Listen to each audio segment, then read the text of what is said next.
New life on Rachel Lumley's farm in Cumbria. These lambs just a week old. Rachel voted to leave the EU. She wanted a new start. Once we kind of come out and break free, it's the ability to mould the regulations and to apply things a lot smarter than it has been done before, and specifically tailor it to the UK's needs as well. It's a really exciting time. Obviously quite concerning as well if things don't go right, but we'll just have to see what happens. For the last 40 years or so, farming and food has been effectively run from Brussels. Food safety, labelling, subsidies and, of course, free trade.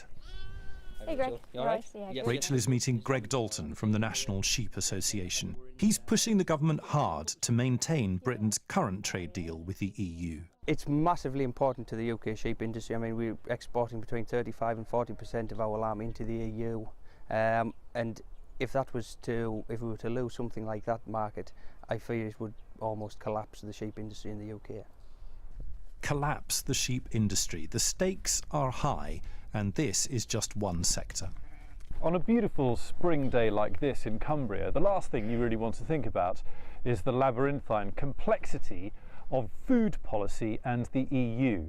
But it is complicated. It's not just about price and trade and tariffs and deals. It's about the environment, it's about subsidies, it's about soil, it's about sustainability, it's about everything. Moving to the country, I'm gonna eat a lot of peaches. Well, maybe not everything, but it is about peaches, tinned, fresh, dried, where we get them from, how much they cost. In my childhood, in the 1950s, you basically got peaches out of tins. We've got them the last 40 years from the southern Mediterranean. That's where they grow, and they're with us within 48 hours. And that's all essentially now at risk. We don't know where we're going to get it from, or are we just going to pay more for it? That's the most likely. We import almost 30% of our food from Europe. If there's no deal in 2 years' time, tariffs will mean it'll be more expensive.